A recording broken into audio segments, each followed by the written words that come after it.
इस वीडियो को देखने के बाद आपकी फिजिकल एजुकेशन की तगड़ी प्रिपरेशन हो जाएगी। बस अपना हेडफोन लगाए। हेलो, अरे जकी भाई, आप पी के वीडियो सबसे शुरू में क्यों डाल देते हो?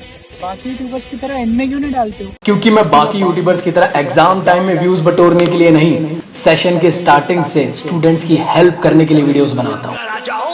मैं तो पापा हूँ, पापा इस दुनिया का पापा।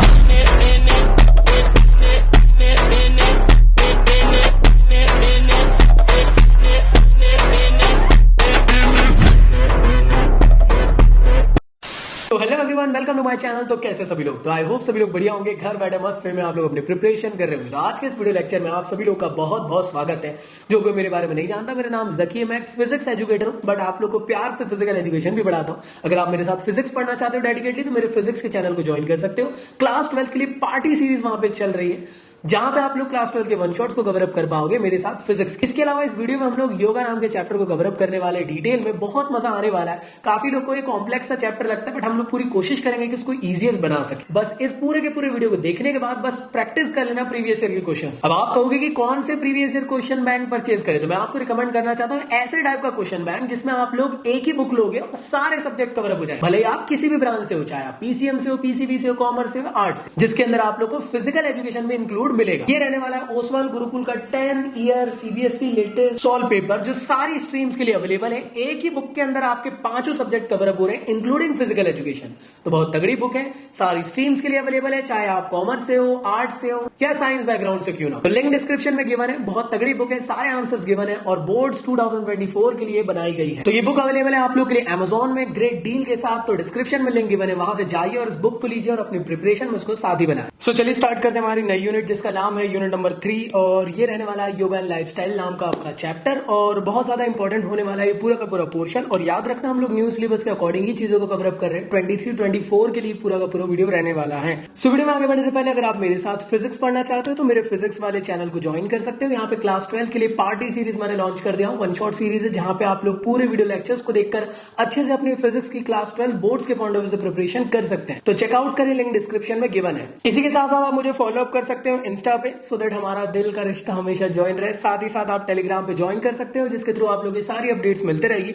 और अनअकैडमी में भी मैं पढ़ाता हूं, अगर आप चाहो तो वहां ज्वाइन कर सकते हो। क्लास 12 के लिए फिजिक्स और फिजिकल एजुकेशन मेरे साथ पढ़ सकते हैं। इसके अलावा आप में से काफी सारे लोग बड़े थे कि भैया कब आने वाली है फिजिकल एजुकेशन की आपकी खुद की बुक। तो मैं आपको बताना चाहता हूं, मेरी बुक आ चुकी है और आप लोग को अवेल हो चुकी है। आज के टाइम पे आप लोग को ई बुक में भी अवेलेबल हो चुकी है, गूगल प्ले बुक और किंडल के अंदर। मैं रिकमेंड करूंगा कि गूगल प्ले बुक में ले लेना, ग्रेट डील में आप लोग को मिल जाएगा। इसी के साथ साथ अगर आपको प्रिंटेड फॉर्मेट में अगर बुक चाहिए हो, तो आप लोग ब्लू रोज की वेबसाइट पे जाकर भी इसको परचेज कर सकते हो। ग्रेट डील में आप लोग को इस वेबसाइट पे मिल जाएगा। इसके अलावा आपको अमेजॉन, फ्लिपकार्ट में भी बुक अवेलेबल है। बाकी मेरे तरफ से रिकमेंडेशन है कि आप लोग ब्लू रोज के थ्रू जाकर ले, क्योंकि यहाँ पे आप लोग को अच्छी डील आप लोग को मिल जाएगी। और इन सब के लिंक आपको डिस्क्रिप्शन में गिवन है, वहां से जाके आप ऑर्डर कर सकते हैं मेरी फिजिकल एजुकेशन की बुक, जो रहने वाली 23-24 के लिए तगड़ी बुक। इसको पढ़ने के बाद आप लोग को कुछ और नहीं करना है, बस ये वीडियो देखना है, बुक पढ़ना है, सफिशिएंट है। नोट्स बनाने की झंझट ही खत्म। फिर भी अगर आप लोग को नोट्स चाहिए तो मेरी वेबसाइट से जाके फ्रीली डाउनलोड कर सकते हैं। तो आप बात करते हैं कि आखिर हम लोग क्या क्या पढ़ने वाले इस चैप्टर के अंदर। तो याद रखना, योगा वाला जो चैप्टर है क्लास 11 जैसा नहीं है कि वहां पे हम लोग स्पेसिफिकली योगा को डिस्क्रिप्टिव फॉर्म में पढ़ रहे हैं। योगा क्या है, क्यों है, किस लिए है, कितने टाइप के आसन होते हैं, कौन कौन सी अलग अलग कैटेगरी है, ऐसा इस चैप्टर के अंदर आप लोग को देखने को नहीं मिलने वाला है। जो क्लास 12 के अंदर योगा एंड लाइफस्टाइल नाम का जो चैप्टर है आप लोग का, इसके अंदर आप लोग को ना योगा के बारे में बस थोड़ा बहुत पढ़ना है, उसकी इंपॉर्टेंस पढ़ना है। उसके बाद मेन कहानी निकल के आती है कि आप लोग को ना ढेर सारी अलग अलग डिसीजेस दे देगा, और उनसे ठीक होने के लिए या उनसे बचने के लिए आप लोग को कौन कौन से आसन को करना है, उनके बेनिफिट, उनके कॉन्ट्राइंडिकेशंस और उनकी प्रोसीजर्स को आप लोग को देखना पड़ेगा। और जो जो डिसीज के अंदर आप लोग को आसन दिए हैं उसको रिस्पेक्टिव फॉर्म में आप लोग को पढ़ना है। अब आप ये सिलेबस देखकर घबरा गए होंगे कि इतने सारे आसन लिखे हुए। एक चीज बताना चाहता हूं, हर डिसीज के अंदर मेजर आसन रिपीट है, तो कंफ्यूज ना हो। तो इसलिए ज्यादा टेंशन ना लो, मैक्सिमम आसन रिपीटेड है। इसी के साथ वीडियो में आगे बढ़ने से पहले एक और चीज बताना चाहता हूं। मान लो कोई भी अगर योगा देख रहे हो, योगा का आसन देख रहे हो, लाइक ताड़ासन देख रहे हो, तो कभी भी याद रखें इसकी प्रोसीजर आपको रटना नहीं है। प्रोसीजर कोई भी रट के ना जाए, आप उसकी इमेज अपने माइंड में कैप्चर कर लो कि ताड़ासन दिखता कैसे। अगर आपको पता है कि ताड़ासन कैसे दिखता है, कैसी फोटो है उसकी, तो इतना तो मुझे यकीन है तुम लोग पे कि यार तुम लोग अपने मन से भी प्रोसीजर लिख सकते हो। अगर उस आसन को करना है तो कैसे किया जा सकता होगा। तो ज्यादा लोड ना लें, आपको कोई स्टेप्स रटना नहीं है यहाँ पे, आप लोग को अपने हिसाब से ही स्टेप्स को लिखना है, लेकिन आप लोग को जो आसन है उसके हिसाब से, है ना, कि आसन का प्रोसीजर ऐसा है तो भाई आप लोग को उस फॉर्म में उसको करना पड़ेगा, तो कंफ्यूज ना हो। इसके अलावा आप लोग को एक और चीज बताना चाहता हूं, कई बेनिफिट ऐसे हैं जो आप लोग को मैक्सिमम जगह पे सेम मिल जाएंगे, तो उसके लिए टेंशन ना लो। तो 3 कॉमन बेनिफिट मैं आपको बता देता हूं जो आप कहीं पे भी टिका के आ सकते हो। सबसे पहला है कि अगर आप आसन कर रहे हो तो आपका पोस्चर अच्छा होगा। दूसरा है कि अगर आप आसन कर रहे हो तो स्ट्रेस और एंजाइटी से दूर हो जाओगे, मेंटल स्ट्रेस से दूर रहोगे, टेंशन से दूर रहोगे। और तीसरी चीज कि अगर आप इस आसन को करते हो तो आप लोग फिजिकली फिट रहोगे और मेंटली वेलबींग भी रहोगे। तो ये आसन के बेनिफिट है 3 ऐसे जो कहीं पे भी आप टिका के आ सकते हो। इसके अलावा इंडिविजुअल आसन के भी कुछ बेनिफिट अगर आप लिख दोगे तो अच्छी बात है। इसके अलावा एक और चीज, कॉन्ट्रा इंडिकेशन वर्ड आपको देखने को मिल रहा होगा हर आसन का। कॉन्ट्रा इंडिकेशन, कॉन्ट्रा इंडिकेशन मतलब क्या, कि मान लो अगर मैं मेरे शोल्डर को ऐसा कर रहा हूं, अगर मेरे शोल्डर में तकलीफ है तो मुझे रिकमेंड किया जाएगा कि आप ऐसा मत करो, बस यही है। कॉन्ट्रा इंडिकेशन का मतलब ये कि अगर आप वो रिस्पेक्टिव आसन करते हो और उसमें अगर कोई भी ऐसी मसल या कोई भी ऐसी बोन इन्वॉल्व हो रही है जिसमें आपको तकलीफ है या उससे आप लोग को प्रॉब्लम आ सकती है तो बिल्कुल मत करें। कॉन्ट्रा इंडिकेशन में फर्स्ट नाम सबसे पहले आता है प्रेग्नेंट वुमन का, जो कॉमन आप लोग को हर जगह देखने को मिलने वाली है कि प्रेग्नेंट वुमन को याला आसन नहीं करना, और मैक्सिमम आसन में आपको प्रेग्नेंट वुमन ही कॉन्ट्रा इंडिकेशन में। दूसरा कॉन्ट्रा इंडिकेशन ये है कि जो ब्लड प्रेशर वाले प्रॉब्लम वाले लोग रहते हैं उनको नहीं करना। अब इसमें से कौन से भैया, लो ब्लड प्रेशर या हाई ब्लड प्रेशर, मत मेंशन करना, सिंपल लिख देना कि जिसको ब्लड प्रेशर का इश्यू उसको नहीं करना, क्योंकि तो ऐसे करके आपके 2 कॉन्ट्राइंडिकेशन ऐसे ही याद करवा दिया। बाकी आप लोग अपने हिसाब से कर लोगे, कोई दिक्कत नहीं है। तो चलिए स्टार्ट करते हैं हम लोग हमारे चैप्टर को। सबसे पहले जो टॉपिक है हमारा योगा। अब ये योगा क्या होता है याद रखना, इस चैप्टर में योगा की सिर्फ 1 नंबर की डेफिनेशन आ सकती है। योगा वर्ड कहां से निकल के आया है, योगा वर्ड निकल के आया है संस्कृत से और इसका मतलब होता है यूनियन। युज वर्ड से निकल के आया है, डिराइव हुआ है। क्लियर दोस्तों, टेंशन ना लेना। योगा की 2 डेफिनेशन बन सकती है, एक स्पिरिचुअल लैंग्वेज से या रिलीजियस पॉइंट ऑफ व्यू से और दूसरी बन सकती है फिजिकल एजुकेशन के पॉइंट ऑफ व्यू से। तो पहले हम लोग स्पिरिचुअल पॉइंट ऑफ व्यू से देख लेते हैं। तो योगा कहलाया जाता है कि ये आत्मा की परमात्मा से मिलन है। दैट मीन्स मैं कह सकता हूं कि सोल की, डिवाइन सोल के साथ आप यहाँ पे कनेक्शंस बना रहे हो, एनलाइटमेंट प्राप्त कर रहे हो, ये है योगा। या इसके अलावा अगर आप फिजिकल एजुकेशन के पॉइंट ऑफ व्यू से डेफिनेशन देखो तो योगा एक ऐसे टाइप के फॉर्म ऑफ एक्सरसाइजेस है जिसके थ्रू आप लोग फिजिकली फिट रह सकते हो, मेंटली वेलबींग रह सकते हो, स्ट्रेस टेंशन सब चीज से दूर रह सकते हो। और तो ये है फिजिकल एजुकेशन के पॉइंट ऑफ व्यू से योगा की डेफिनेशन। तो टेंशन ना लें, आप दोनों चाहो तो दोनों पॉइंट ऑफ व्यू से बना सकते हो आप अपने एग्जाम में, या आपकी मर्जी, आपको फिजिकल पॉइंट ऑफ व्यू से लिखना तो फिजिकल पॉइंट ऑफ व्यू से लिख लेना, स्पिरिचुअल पॉइंट ऑफ व्यू से लिखना तो स्पिरिचुअल पॉइंट से लिख लेना। अब क्या भैया कोई योगा की टाइप वाइप पढ़ना है? बिल्कुल नहीं। अगला जो टॉपिक है आपका वो है आसन एज अ प्रिवेंटिव मेजर। पहली चीज तो ये काफी लोग कंफ्यूज हो जाते हैं योगा वर्ड और आसन वर्ड से। योगा मतलब फॉर्म ऑफ एक्सरसाइज, उस एक्सरसाइज को परफॉर्म करने का जो पोस्चर है उसे कहा जाता है आसन। तो आसन के बारे में पतंजलि जी ने बताए हैं कि इसका मतलब होता है स्थिरम सुखम आसनम, that means that position which is comfortable and steady. Brahmopanishad में भी आसन की डेफिनेशन लिखी हुई है, टू सिट कंफर्टेबल पोजीशन और a posture for everlasting period, that is called as asana. तो आप हो सके तो इनको कोट भी कर सकते हो। पतंजलि जी कौन है मुझे कॉमेंट बॉक्स में जरूर बताना। इसी के साथ साथ मुझे एक और चीज बताना कि यार जैसे हिंदुइज्म में वेद होते हैं और वेद में आप लोग 4 वेद देखोगे, उसके अंदर ऐसा कौन सा वेद है जिसके अंदर योगा के बारे में डिस्क्राइब किया गया है। इसके अलावा एक और काफी इंपॉर्टेंट टॉपिक है कि क्या बेनिफिट होता है आसन का कि जिसके थ्रू आप डिसीजेस से बच सको। ये फ्रेम करके दूसरा क्वेश्चन भी आ सकता है कि यार क्या बेनिफिट होता है योगा का कि आप डिसीजेस से बच सको। सीधी सिंपल बात, योगा के बेनिफिट और आसन के बेनिफिट दोनों एक ही है, कंफ्यूज नहीं होना ना। योगा क्या है, एक्सरसाइजेस है, उनको कैसे परफॉर्म किया जाए उसके पोस्चर को बताने का काम आसन करता है। तो दोनों एक ही बात है। अगर आपको आसन के बेनिफिट पूछ ले या योगा के बेनिफिट, आपको यही लिख के आना है। अब क्या बेनिफिट हो सकता है, अगर आप रेगुलर योगा करोगे तो आपकी बोन्स और जॉइंट जो है बहुत ज्यादा स्ट्रांग रहेंगे। इसी के साथ साथ आपकी मसल्स जो बॉडी की है वो स्ट्रॉन्गर होने लग जाएगी और जो मसल्स की एफिशिएंसी है वो बढ़ने लग जाएगी। इसके अलावा ब्लड सर्कुलेशन आपकी बॉडी के अंदर बहुत तेज होने लग जाता है, क्योंकि कोई भी एक्सरसाइज करो तो उस टाइम पे आप लोग देखते होंगे कि आप लोग का ब्लड सर्कुलेशन तेज रहता है और वो बहुत ज्यादा इंपॉर्टेंट रहता है आपके न्यूट्रिटिव एलिमेंट्स को आपकी बॉडी के एक एक कोने तक पहुंचाने के लिए। इसी के अलावा आप लोग के जो लंग्स की साइज है, मतलब लंग्स एक्सपांड हो जाता है, लंग्स की हेल्थ के लिए अच्छा होता है, रेस्पिरेटरी डिसीजेस से दूर करता है, डाइजेस्टिव सिस्टम के लिए भी बहुत ज्यादा बेनिफिशियल होता है। तो अगर किसी को कब्ज वाली परेशानी है तो ठीक हो सकती है। इसी के अलावा अगर आपको अपने नर्वस सिस्टम को और ज्यादा बेटर करना है तो आप लोग को रेगुलर योगा करना चाहिए, जिसके थ्रू आप लोग का न्यूरोमस्कुलर कोऑर्डिनेशन सिस्टम बेटर हो सकता है। साथ ही साथ आप लोगों को एक्सक्रेटरी सिस्टम में कोई दिक्कत आ रही है ना, आपने ज्यादा गुलाब जामुन खा के आ गए 20 गुलाब जामुन शादी में 200 रुपए वसूलने के चक्कर में, तो अगले दिन आप लोग का खेल खत्म हो सकता है। उस चीज से बचने के लिए तो आपको कंट्रोल करना पड़ेगा। बट हाँ, अगर आपको एक्सक्रेटरी सिस्टम में कोई दिक्कत आ रही है तो आप लोग हाँ डेफिनेटली योगा करोगे, आसन करोगे तो बेनिफिट आपको मिलेगा। इसके अलावा अगर आपका इम्यून सिस्टम स्ट्रॉन्ग करना है, याद होगा कोविड-19 के टाइम पे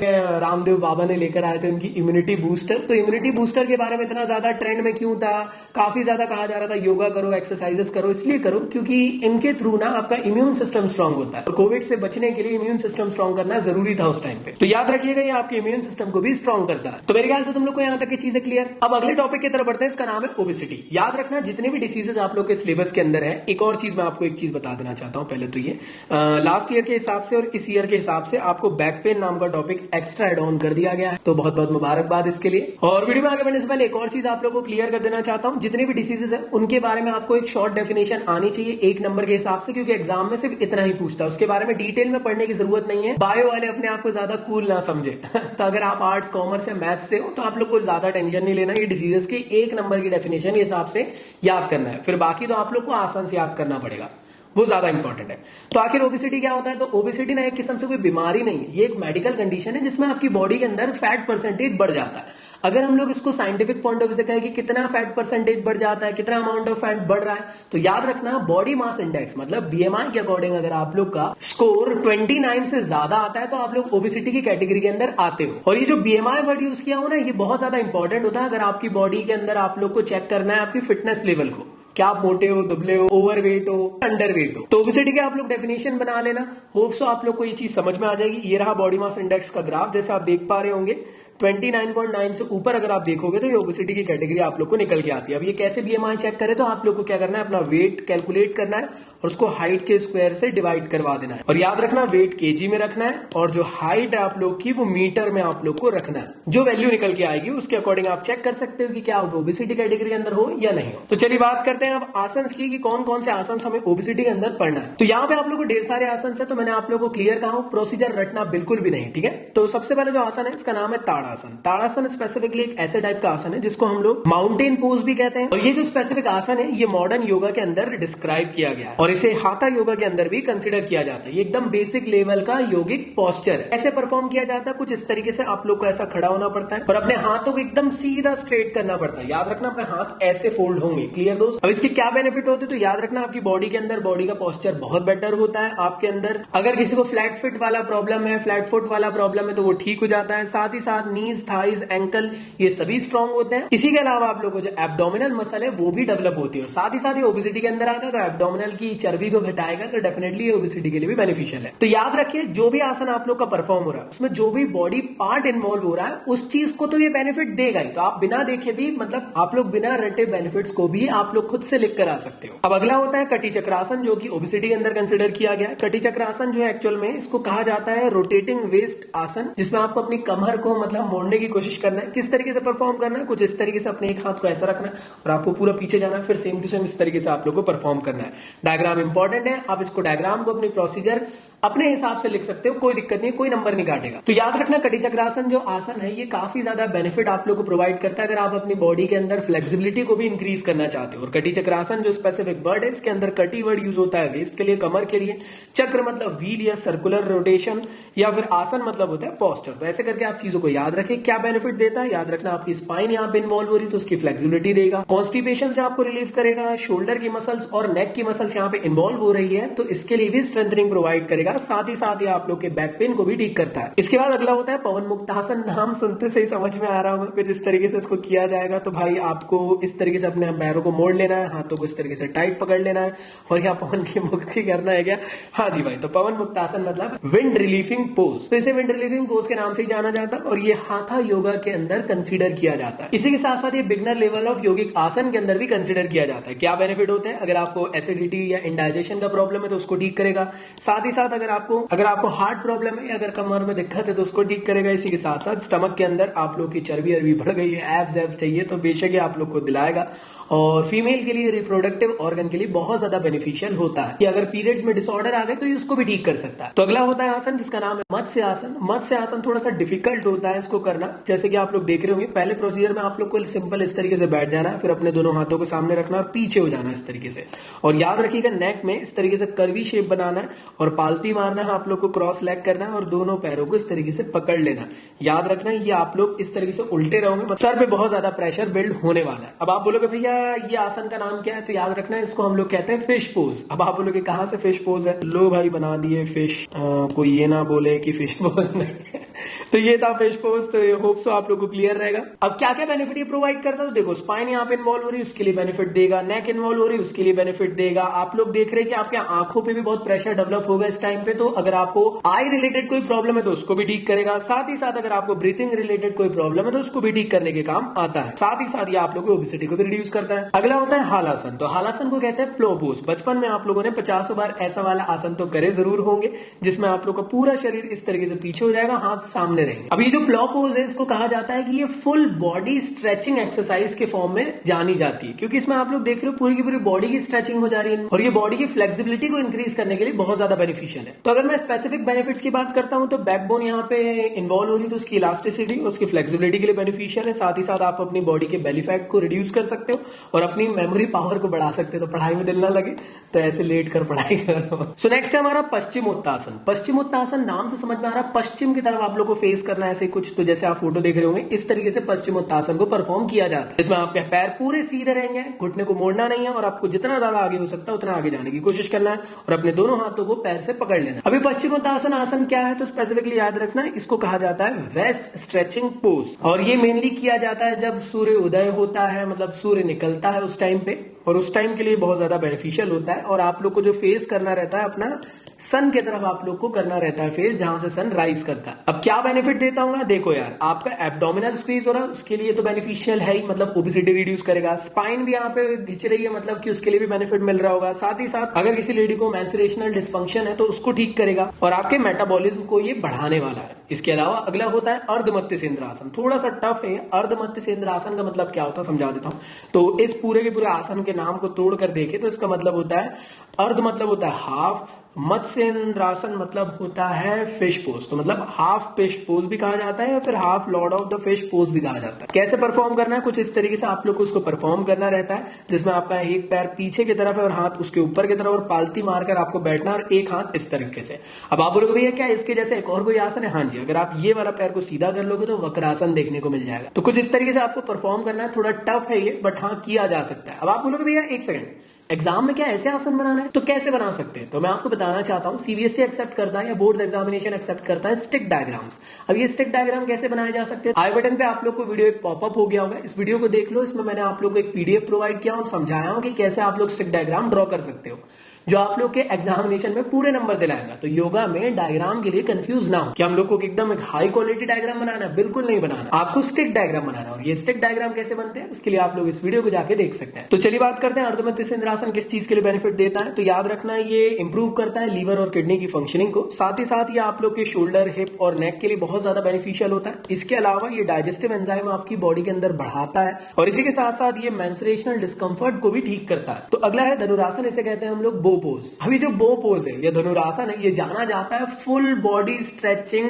आसन के नाम से, जिसमें कि आपकी बॉडी सच में पूरी तरीके से स्ट्रेच हो जाती है। एक एक कोना, एक एक पोर्शन। अगर आप लोग को यकीन ना हो तो देख लो। तो जैसे आप देख पा रहे होंगे इनने क्या करे होंगे, बेसिकली पहले सीधे लेटे होंगे पेट के बल और फिर अपने पैरों को इधर लिए और हाथों से इसको पूरी तरीके से टाइट पकड़ लिया। ऐसे में क्या हो रहा है, पूरी की पूरी बॉडी यहाँ पे स्ट्रेच्ड हो रही है। तो आइए जानते हैं इसके क्या बेनिफिट देते हैं। तो याद रखना आपकी बैक बहुत ज्यादा स्ट्रांग हो जाती है इससे। एब्डोमिनल में कोई डिस्कंफर्ट है या ओबेसिटी को रिड्यूस करती है। तो अगला होता है उस्त्रासन। तो उस्त्रासन को हम लोग कहते हैं कैमल पोज। अब आप बोलोगे भाई ये कैमल पोज मतलब कैमल की तरह, कहां से कैमल की तरह? तो कैमल का वो रहता है ना इस तरीके से क्या बोलते हैं यार, मेरे को वर्ड याद नहीं आ रहा। ये कैमल को जैसा उठा वाला रहता है, क्या बोलते हैं मुझे कमेंट बॉक्स में बताओ जरा। तो इस तरीके से आपको करना है, ठीक है ना भाई। पहले तो घुटने के बल आप लोग को खड़े रहना, मतलब ऐसे बैठ जाना, फिर जितना ज्यादा हो सकता है पीछे जाना और अपने पैरों को, हाथों को टच करना। इस तरीके से आप लोग इसको कर सकते हो उस्त्रासन को, और उस्त्रासन को कहा जाता है कैमल पोज। इसके अलावा हम लोग इसको कहते हैं चेस्ट ओपनिंग बैक बेंडिंग आसन भी। तो यहाँ पे अगर आप लोग ऑब्जर्व कर रहे हो तो आप लोग की बॉडी में स्पाइन भी इन्वॉल्व है, आपकी कमर भी इन्वॉल्व है और आपके लंग्स एक्सपांड हो रहे हैं। तो मैं ये कह सकता हूं कि ये बेनिफिट प्रोवाइड करता हूं फ्लेक्सिबिलिटी को स्पाइन की, और साथ ही साथ स्ट्रेंथनिंग भी प्रोवाइड करता हूं। इसके अलावा ये इंडाइजेशन जैसी प्रॉब्लम को भी ठीक करता है और साथ में लोअर बैक को ये रिलैक्स करता है और ओबेसिटी को तो रिड्यूस कर ही रहा है। इसके बाद जो नेक्स्ट आसन है इसका नाम है सूर्य भेदन प्राणायाम। अभी जो प्राणायाम है, जितने भी टाइप के प्राणायाम होते हैं, इसमें सांस अंदर और सांस बाहर वाला सिस्टम होता है, मतलब ब्रीथिंग फॉर्म ऑफ एक्सरसाइज कहलाती है प्राणायाम। तो प्राणायाम के अलग अलग फॉर्म आपको देखने को मिलेंगे। तो अभी जो देख रहे हैं हम लोग, इसका नाम है सूर्य भेदन प्राणायाम। इसमें आपको क्या करना है, बेसिक जैसे आसन बैठते हैं आप लोग प्राणायाम के लिए वैसे ही बैठना है, जिसमें सांस अंदर लेना और थोड़ा सा होल्ड करना है, फिर छोड़ देना है। लेकिन ये सांस अंदर लेना छोड़ने में जो उंगलियों का यूज होगा वो कैसे होगा, तो उसको यूज करने के लिए इस तरीके से एक विष्णु मुद्रा आप लोग को बनानी पड़ेगी।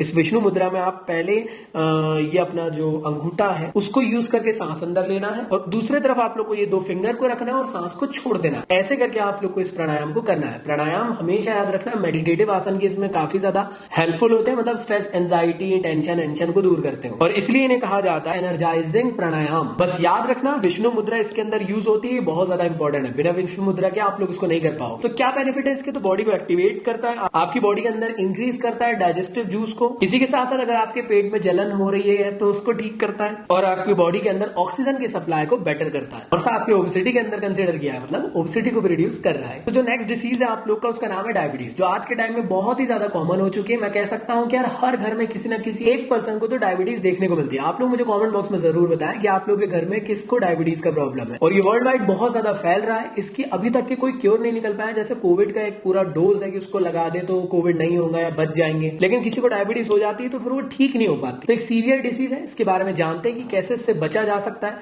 या कैसे इसको नॉर्मलाइज करके रखा जा सकता है। तो आखिर डायबिटीज होती क्या है? डायबिटीज मतलब बेसिक वे में अगर हम लोग कहें, अगर आपकी बॉडी के अंदर शुगर का लेवल अप डाउन हो जाता है तो उसको हम लोग बेसिक फॉर्म में डायबिटीज कहते हैं। अभी जो बेसिक वर्ड यूज करेंगे शुगर हो जाना है मतलब डायबिटीज। तो याद रखना है जो शुगर का फ्लक्चुएशन है, शुगर को हम लोग बायो के टर्म में कहते हैं ब्लड ग्लूकोज। तो ब्लड ग्लूकोज की अगर स्पाइक एकदम से आपको देखने को मिलती है तो आपकी बॉडी के अंदर हम लोग कह सकते हैं कि डायबिटीज वाला इशू होने लग गया। अब ये कब हो जाता है? जब आपकी बॉडी के अंदर जो पेनक्रियाज है, पेनक्रियाज कौन से टाइप की ग्लैंड होती है मुझे कमेंट बॉक्स में जरूर बताना। अगर पेनक्रियाज खुद से इंसुलिन नहीं प्रोवाइड कर पाती है तो उस टाइम पे हम लोग को ये प्रॉब्लम देखने को मिलता है। फिर उस वजह से हमें या तो मेडिसिन के थ्रू या फिर इंजेक्शन के थ्रू इंसुलिन लेना पड़ता है और इस डायबिटीज के प्रॉब्लम को नॉर्मलाइज करना रहता है। तो डायबिटीज दो तरीके से आप लोग को मेनली देखने को मिलती है, एक होती है टाइप 1 और एक होती है टाइप 2। आप लोग का एक छोटा सा होमवर्क दे रहा हूं मैं आप लोग को कि आप लोग मुझे बताएंगे कि कौन सी वाली डायबिटीज के अंदर आप लोग मेडिसिन के थ्रू उसको ट्रीट कर सकते हैं और कौन से टाइप की जो डायबिटीज है उसके थ्रू आप लोग को एक्सटर्नली पेट में इंजेक्शन लेने पड़ते हैं इंसुलिन के। तो कमेंट बॉक्स में जरूर बताया, मैं आप लोग का आंसर जरूर देखूंगा। अब कैसे इसको ठीक किया जा सकता है, कौन कौन से आसन से, उसको जानते हैं। तो जो सबसे पहला आसन है इसका नाम है कटी चक्रासन, जो रिपीटेड है। इससे पहले वाले आसन में हम लोगों ने देख चुके हैं। इसी के साथ साथ पवन मुक्त आसन को भी इससे पहले हम लोगों ने देख चुके हैं, जो इसके अंदर भी कंसीडर किया जाता है और मतलब डायबिटीज के लिए भी बेनिफिशियल है। अगला होता है भुजंगासन। भुजंगासन जो है इसको कहा जाता है कोबरा पोज। आप लोगों ने अगर सूर्य नमस्कार करे होंगे तो उसमें कहीं ना कहीं आप लोगों ने ये वाला पोस्चर जरूर करे होंगे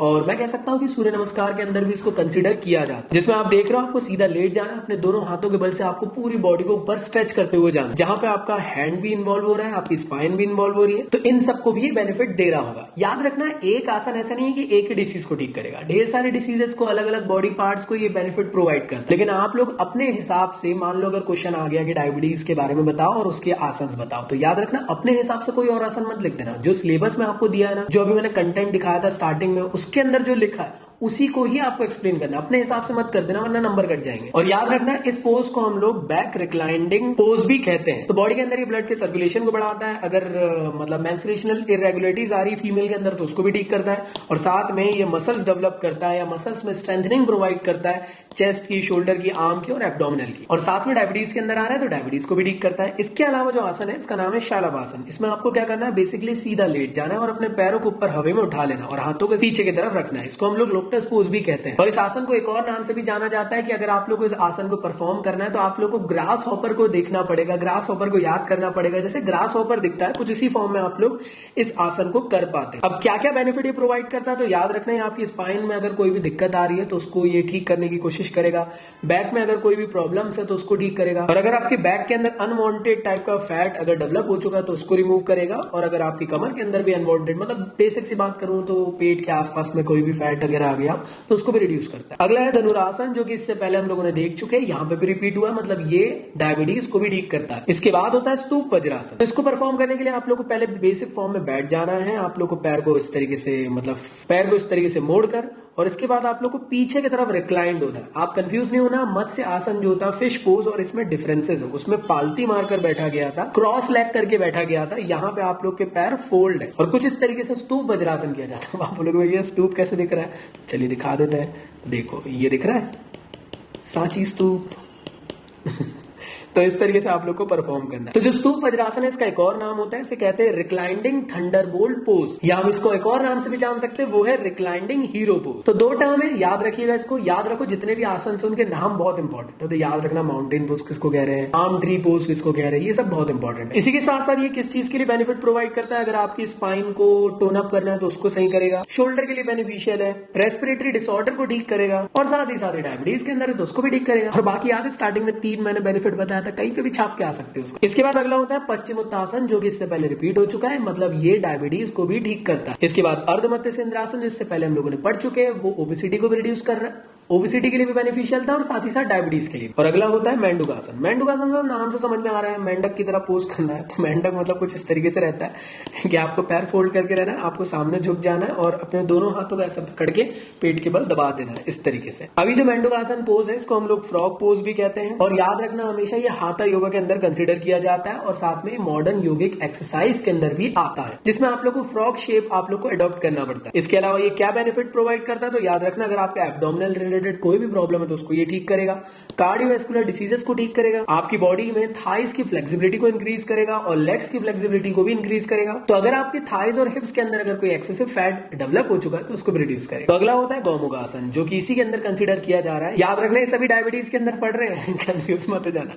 तो अगला है गौमुखासन। गौमुखासन नाम से समझ में आ रहा है कि मतलब गौ मतलब काऊ पोज, तो काऊ पोज के नाम से इसको जाना जाता है। हाँ, आप कहीं से नहीं समझ पाएंगे कि कहां से काऊ पोज है, बट हाँ ठीक है, ऐसे करना पड़ता है आपको। ऐसे क्रॉस लेग करना है, और दोनों हाथों को पीछे इस तरीके से आप लोग को पकड़ लेना। ऐसे आप लोग को पहले ऐसे भी करना है, और फिर ऐसे भी, ठीक है ना। इसके थ्रू क्या बेनिफिट होता है, तो याद रखना आपकी एंकल की, हिप की, थाई की, शोल्डर की, ट्राइसेप की, चेस्ट की, इन सब की मसल्स को डेवलप करता है, और आपकी बॉडी के अंदर लंग्स की एफिशिएंसी को इंक्रीज करता है, और डायबिटीज के अंदर कंसीडर किया गया, मतलब डायबिटीज के लिए भी बेनिफिशियल है। इसके बाद अगला होता है योगा मुद्रा। योगा मुद्रा और मेंडुकासन में काफी लोग कंफ्यूज हो जाते हैं। इस तरीके से मेंडुकासन था, और ये दिख रहा है योगा मुद्रा। इसमें आप लोग पालती करके बैठे हुए, और आपका जो नाक है और आपका चिन है वो एकदम जमीन से टच होना चाहिए, और आपके जो हाथ है, मतलब ये वाला हाथ उधर वाले पैर को टच कर रहा है, और इधर वाला हाथ मतलब उधर वाला हाथ इधर वाले पैर। तो कुछ इस तरीके से आप लोग उसको पोस्चर को करना है। तो योगा मुद्रा को हम लोग डीप फॉरवर्ड बेंडिंग आसन भी कहते हैं। और अगर आप लोग को एजिंग से बचना है, मतलब बचना, अब एजिंग से तो बचा नहीं जा सकता, बट हाँ थोड़ा बहुत हम एजिंग को रोक सकते हैं। तो एजिंग को रोकने के लिए ये काफी अच्छा पोस्चर होता है। और एक और चीज, इस पोस्चर को परफॉर्म करने से पहले हमें पद्मासन को परफॉर्म करना पड़ता है, तब जाके ये परफॉर्म हो पाता है। अब क्या क्या बेनिफिट प्रोवाइड करेगा, ये नेक के लिए बेनिफिशियल रहेगा, नेक की मसल्स को स्ट्रेंथनिंग करेगा, आपकी स्पाइन कॉलम को ये ठीक करेगा, उसको स्ट्रेंथनिंग करेगा, और इनर एब्डोमिनल की मसल्स को भी डेवलप करता है। इसके बाद अगला होता है उस्त्रासन, जो कि हमने ओबेसिटी में पढ़ चुके थे, ये यहाँ पे भी आ रहा है, मतलब ये डायबिटीज को भी ठीक करता है। और अगला होता है कपालभाति। कपालभाति में मतलब क्या होता है, सांस अंदर सांस बाहर, सिंपल फॉर्म का आप लोग का इस तरीके से प्राणायाम, जिसमें आप लोग को इनहेल करना है स्लोली स्लोली, और एक्सहेल करना है क्विकली। तो इस तरीके से आप लोग को करना रहता है। तो आप लोग को सांस धीरे धीरे धीरे धीरे लेना है, और सांस एकदम से छोड़ देना। तो ये फॉर्म जो है इसे कपालभाति कहते हैं। इसका एक और नाम है स्कल शाइनिंग ब्रीथ। और एक और चीज याद रखना, ये हाथा योगा के अंदर कंसिडर किया जाता है। अभी किसके लिए बेनिफिट है, तो सीधी सिंपल बात, स्ट्रेस, एंजाइटी, टेंशन, पेंशन सब दूर करेगा, क्योंकि ये मेडिटेटिव आसन है। साथ में डायबिटीज के अंदर आ रहा है, तो डायबिटीज को भी क्योर करेगा, लंग्स की एफिशिएंसी इंक्रीज करेगा, क्योंकि ऑक्सीजन की सप्लाई अच्छी हो जाएगी। और अगर आप लोग को मान लो सर्दी वर्दी हो गई तो उसको भी ठीक करता है। अब आप बोलोगे भैया भैया भैया भैया भैया भैया भैया हमारी बुक में कॉन्ट्रा इंडिकेशन भी लिखा, आप पढ़ा क्यों नहीं रहे कॉन्ट्रा इंडिकेशन? कॉन्ट्रा इंडिकेशन का मतलब देखो, अगर आप लोग ऐसा वाला आसन परफॉर्म करते हो, मान लो आपको स्लिप डिस्क का प्रॉब्लम हो गया, तो मत करो, ये उसका कॉन्ट्रा इंडिकेशन है कि स्लिप डिस्क वाले बंदों को ये उस्त्रासन नहीं करना चाहिए। तो आप कोई भी आसन को देखकर बता सकते हो कि यार इसमें कौन कौन लोगों को नहीं करना चाहिए। याद रखना, 2 लोग बहुत फेमस है जो कहीं पे भी आपको देखने को मिलेंगे। एक प्रेग्नेंट वुमन, उसका नाम जरूर इंक्लूड कर देना। दूसरा है ब्लड प्रेशर वाले जो लोग हैं उनको ये आसन नहीं करना चाहिए। ये मतलब कोई भी, ये दो तो यूनिवर्सल है, कहीं पे भी छाप देना। बाकी अगर आपको ऐसा लगता है कि उस आसन को देख करके यार अगर शोल्डर इन्वॉल्व हो रहे, अगर वहां तकलीफ है तो मत करो, अगर मान लो एंकल में कुछ प्रॉब्लम है तो मत करो, इस तरीके से। बाकी ऐसा कुछ सोचना नहीं है। स्कूल के टीचर पागल कर देते कॉन्ट्राइंडिकेशन के चक्कर, अपने हिसाब से लिखना रहता है, रटना नहीं है कुछ भी। अब देखो ये जो प्राणायाम किया जा रहा है, अब किसको नहीं करना चाहिए? अब ये जो प्राणायाम है किसको नहीं करना चाहिए? मान लो जिसको एकदम देखो सांस अंदर सांस बाहर, तो इसमें कहीं ना कहीं हो सकता है कि कुछ लोगों को घुटन महसूस होती होगी, तो ऐसे लोगों को नहीं करना है भाई, जिसको चक्कर अक्कर आ सकते हैं। तो अगला हमारा जो टॉपिक है इसका नाम है अस्थमा। अस्थमा के बारे में जानते हैं। अस्थमा क्या है? तो अस्थमा एक ऐसे टाइप का रेस्पिरेटरी डिसऑर्डर है या रेस्पिरेटरी डिसीज है जो बड़े पापा कोविड-19 है। तो मैं ये कह सकता हूं कि अस्थमा जो है कोविड-19 को ये कह सकता है, झुक के रहना पड़ेगा मेरे आगे। तो आगे जानते हैं अस्थमा क्या होता है। तो अस्थमा ना एक ऐसे टाइप का प्रॉब्लम है जिसमें कि सांस लेने में तकलीफ होने लग जाती है। अभी क्यों होने लग जाती है? जो आपका विंड पाइप है जहां से आप सांस ले रहे हो, अगर वो नैरो हो जाए तो आपको सांस लेने में तकलीफ होने लग जाती है। अब ये कैसे हो जाती है? मान लो अगर वहां पे म्यूकस जमा हो गया, कफ जमा हो गया हो, तब आप लोग को यहाँ पे सांस लेने में बहुत दिक्कत आने लग जाती है और आप लोग लंबी लंबी लंबी लंबी सांस लेना लग जाते हो, जिसके थ्रू आप लोग को सांस लेने में तकलीफ होने लग जाए, डिफिकल्टीज आ जाए, तो ऐसे टाइप की प्रॉब्लम को कहते हैं अस्थमा। तो चलिए भाई आगे बात करते हैं। तो आसन की बात करते हैं कि अगर आपको अस्थमा से बचना है या अस्थमा हो चुका है उसको ट्रीट करने के लिए कौन से आसन करने चाहिए। तो सबसे पहले जो आसन यहाँ पे रिकमेंड किया गया है वो ताड़ासन है, जो सेम टू सेम आसन आप लोग को इससे पहले देख चुके हैं, जिससे पहले 2 डिसीज को भी क्योर कर रहा है और इसको भी क्योर कर रहा है। तो ताड़ासन में याद रखना हाथ ऐसे मुड़े रहते हैं। क्लियर दोस्त? अगला है ऊर्ध्वहस्तासन। ऊर्ध्वहस्तासन और ताड़ासन में कई लोग कंफ्यूज हो जाते हैं। देखो ऊर्ध्वहस्तासन में हाथ ऊपर जाके ऐसे नमस्कार टाइप होते हैं और ताड़ासन में आपको हाथ ऐसे करना, जब सुबह उठते ना अरे बस वैसा। क्लियर भाई? तो हाथ ऊपर इस तरीके से ऐसे रहना चाहिए, उसके ऐसे नमस्कार वाला पोज है। क्लियर भाई? तो ऊर्ध्वहस्तासन जो है इसको हम लोग कहते हैं रेज हैंड पोज, और इसको एक और नाम से जाना जाता है पाम ट्री पोज। कई बार इसकी फोटोज अलग अलग बुक में गलत गलत दी रहती है, बट हमारी जो फिजिकल एजुकेशन की बुक है उसमें सही दिया। कई बार पब्लिशर अपने हिसाब से कुछ भी फोटो टिपका देते हैं, लेकिन वो फोटो नहीं होती। मतलब ऊर्ध्वहस्तासन ताड़ासन में डाल देंगे, ताड़ासन में ऊर्ध्वहस्तासन। कितनों की बुक के अंदर ऐसा देखने को मिल रहा है? कमेंट बॉक्स में बताना जरा। तो क्या बेनिफिट प्रोवाइड करता है ऊर्ध्वहस्तासन? तो याद रखना आपकी बॉडी के अंदर डाइजेस्टिव सिस्टम को बेनिफिट प्रोवाइड करता है भाई। ये अस्थमा के अंदर है। देखो कभी भी याद रखना, जब भी लंग्स एक्सपांड होंगे, मतलब सांस लेने में बढ़िया एक नंबर आ रहा है, वाह वाह मजा आ रहा है, मतलब क्या लंग्स की एफिशिएंसी बढ़ेगी। तो आप देख रहे होंगे जब ताड़ासन कर रहे हो तो आप ऐसे कर रहे हो, मतलब लंग्स एक्सपांड हो रहे हैं। ऊर्ध्वहस्तासन कर रहे हो तो आप लोग के लंग्स एक्सपांड हो रहे हैं इस तरीके से। तो मैं कह सकता हूं कि इनके लिए बेनिफिट प्रोवाइड करता है, आपकी बॉडी के अंदर जो बॉडी का पोस्चर है उसको भी एनहांस करता है। इसके बाद नेक्स्ट जो है उसका नाम है उत्तन मेंडुकासन। कंफ्यूज नहीं होना, उत्तन मेंडुकासन और मेंडुकासन में जमीन आसमान का फर्क है। कुछ इस तरीके से इसको परफॉर्म किया जाता है। घुटने के बल आपको इस तरीके से बैठ जाना है और दोनों हाथ को पीछे कर लेना और ऐसे हो जाना। तो ऐसे करके आप लोग उत्तन मेंडुकासन को कर सकते हो। इसको हम लोग कहते हैं स्ट्रेच ऑफ फ्रॉग आसन। क्या क्या बेनिफिट देता है? आपकी अपर और लोअर बैक दोनों के लिए स्ट्रेंथनिंग प्रोवाइड करता है, उसकी फ्लेक्सिबिलिटी को बढ़ाता है, वहां पे अगर कोई दर्द वर्द है तो उसको रिमूव करता है। अस्थमा के अंदर है तो अस्थमा को भी ठीक करता है, और अगर आपके एल्बो जॉइंट्स वगैरह हेल्दी नहीं है तो उसको भी हेल्दी करता है। इसके बाद है भुजंगासन, धनुरासन और उस्त्रासन। ये तीनों के दिनों से पहले रिपीट हो चुके हैं। मतलब क्या कि ये इस बीमारी को भी ठीक कर रहा है, मतलब अस्थमा को भी। मैंने कहा ना कि काफी सारे आसन ऐसे जो ढेर सारी प्रॉब्लम्स ठीक कर रहे हैं। इसी के अलावा अगर आप देखोगे कपालभाति, गौमुखासन, ये भी इससे पहले पढ़ चुके हैं और ये यहाँ पे देखने को मिल रहा है अस्थमा में, मतलब ये अस्थमा को भी ठीक करते हैं। इसके बाद होता है वक्रासन। याद है मैंने आप लोग को बताया था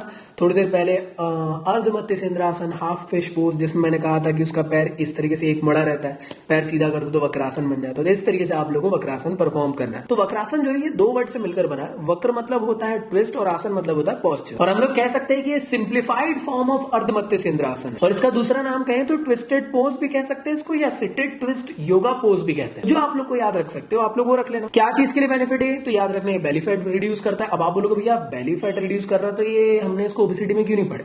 जो सीबीएसई ने हमें कहा है हमें सिर्फ वो पढ़ना है। मैं आपको अभी भी क्लियर कर रहा हूं। अगर सीबीएसई ने कहा है कि ओबेसिटी के अंदर ओबेसिटी बताओ क्या है और उसके 2 आसन के बारे में डिस्क्राइब करो, तो आपको जो यहां लिखा है सिर्फ उसी को एक्सप्लेन करना है। चतरे बन के वक्रासन मत कर देना। वक्रासन इनने सिर्फ अस्थमा के अंदर कहे तो अस्थमा के अंदर आप लोग को समझाना पड़ेगा, हाइपरटेंशन के अंदर समझाना पड़ेगा और बैक पेन के अंदर समझाना पड़ेगा। ठीक है ना? भले ही ये ओबेसिटी को भी रिड्यूस कर, लेकिन ओबेसिटी के अंदर मत डाल देना। जो लिखा है जिसके अंदर, जो सीबीएसई ने आपको सिलेबस में दिया सिर्फ उसको उसके अंदर ही समझाना है। तो चलिए वापस से बात करते हैं इसी की। तो ये स्पाइनल कॉर्ड की फंक्शनिंग को भी बेटर करता है और नर्वस सिस्टम को भी अच्छा करता है, और साथ में अगर आपकी किडनी में कोई प्रॉब्लम है तो उसको भी ठीक करता है। और हाँ, डायबिटीज को भी कंट्रोल करता है। डायबिटीज के अंदर नहीं है, उसके बावजूद भी ये कंट्रोल करता है, मतलब उसके लिए भी बेनिफिट है। लेकिन सीबीएसई ने जो कहा हम उसको माने। याद रखना इसको डायबिटीज में मत एक्सप्लेन करके आता है, लेकिन हाँ इसकी बेनिफिट है। अगली बात करते हैं मत्स्य सेंद्रासन की। इसको हम लोगों ने पढ़ चुके हैं, इससे पहले रिपीट हो चुका है। ये अस्थमा के लिए भी बेनिफिशियल। अगला होता है अलोम विलोम। अलोम विलोम कुछ इस तरीके से किया जाता है, इसे हम लोग कहते हैं अल्टरनेटिव नॉस्ट्रिल ब्रीथिंग। इसमें क्या किया जाता है, आपको सबसे पहले इनहेल करना है, ठीक है, फिर आपको होल्ड करके रखना है, फिर उसके बाद एक्सहेल कर देना है। क्लियर दोस्तों? अलग अलग प्राणायाम है, अलग अलग तरीके हैं। कपालभाति में क्या करते हैं, सांस अंदर लिए थे धीरे धीरे करके और एकदम तेजी से सांस छोड़ती है। यहाँ पे आप लोग को चीजें अलग दिख रही है। इसी के साथ साथ याद रखना कि अनुलोम विलोम जो है वो हाथा योगा के अंदर भी कंसिडर किया जाता है और आप लोग इसको रेगुलर पॉइंट ऑफ व्यू से भी कर सकते हो, जिसके थ्रू आप लोग की लंग्स की एफिशिएंसी अच्छी रहेगी, आपका बॉडी माइंड काम रहेगा और ब्लड सर्कुलेशन आपकी बॉडी में और साथ ही साथ स्पेशली ब्रेन में भी ये सप्लाई करेगा। तो चलिए यहाँ तक हम लोगों ने कवर अप कर लिया। अब बात करते हैं हाइपरटेंशन की। तो हाइपरटेंशन क्या होता है? हाइपरटेंशन मतलब बड़े पापा ऑफ टेंशन। मतलब क्या, जिसे आपने सुने होंगे ना लोकल लैंग्वेज में कि बीपी का प्रॉब्लम है, हाई बीपी का प्रॉब्लम है, हाई ब्लड प्रेशर का प्रॉब्लम है, वही हाइपरटेंशन है। तो हाइपरटेंशन एक ऐसे टाइप की कंडीशन होती है जिसमें कि आप लोग का ब्लड प्रेशर बहुत ज्यादा हो जाता है। कई लोगों को आपने देखे होंगे कि वो बहुत गुस्से में चिल्लाते रहते हैं और उनका ब्लड प्रेशर बढ़ जाता है। ऐसे लोगों के साथ ज्यादा बहस मत किया करो, क्योंकि उनको ब्लड प्रेशर मतलब एक किस्म से मेडिकल कंडीशन है। अगर आप जितना बहस करोगे उतना ब्लड प्रेशर बढ़ेगा, वो उतना गुस्सा करेगा और ऐसा टाइम पे हो ये सकता है कि उनकी जो ब्लड की वेसल्स है वो भी फट सकती है और ब्रेन हेमरेज जैसी भी प्रॉब्लम देखने को मिल सकती है। तो अगर आपके घर में किसी को ब्लड प्रेशर वाला प्रॉब्लम है, हाई ब्लड प्रेशर स्पेशली, तो आप उनसे बहस मत करो। जब लड़ाई हो रही है उनको काम डाउन करो, उनको शांत करने की कोशिश करो। तो आप लोग का एक छोटा सा होमवर्क है कि हाई ब्लड प्रेशर का जो एक स्पेसिफिक वैल्यू होती है वो कितनी होती है मुझे कमेंट बॉक्स में बताना, और नॉर्मल कितनी होती है वो भी बताना। इसी के साथ साथ याद रखो हाइपरटेंशन है मतलब बहुत ज्यादा गुस्सा उस्सा करा जा रहा है, मतलब ऐसे टाइप के आपको आसन इसमें करने रहेंगे जो ज्यादातर मेडिटेटिव फॉर्म के रहेंगे, जिसमें आप काम डाउन हो सको। तो इसके अंदर भी जितने आपको आसन देखने को मिलने वाले हैं वो काम डाउन करने के लिए। तो आइए जानते हैं कि कौन कौन से आसन को हम लोग को देखना है हाइपरटेंशन के अंदर। सबसे पहला है ताड़ासन, जो रिपीटेड होते हुए आया है अभी तक के, और ये इसके अंदर भी कंसिडर किया गया, मतलब क्या कि हाइपरटेंशन को भी ठीक करता है। अगला होता है कटी चक्रासन, ये भी आपको रिपीट हुआ है, सबसे पहले हम लोगों ने देखे थे पहले वाली डिसीज के अंदर, तो ये हाइपरटेंशन को भी ठीक करता है। इसके बाद होता है उत्तन पादासन। तो उत्तन पादासन कुछ ऐसे परफॉर्म किया जाता है, आपको सिंपल सीधा लेट जाना है और अपने दोनों पैरों को, दोनों हाथों को इस तरीके से देखो ऐसे टेढ़े थे, मतलब पैरेलली आप लोग को इस तरीके से अलाइंड कर लेना है और आपका जो पूरा का पूरा नेक है वो पूरा इस तरीके से ट्विस्ट होना चाहिए।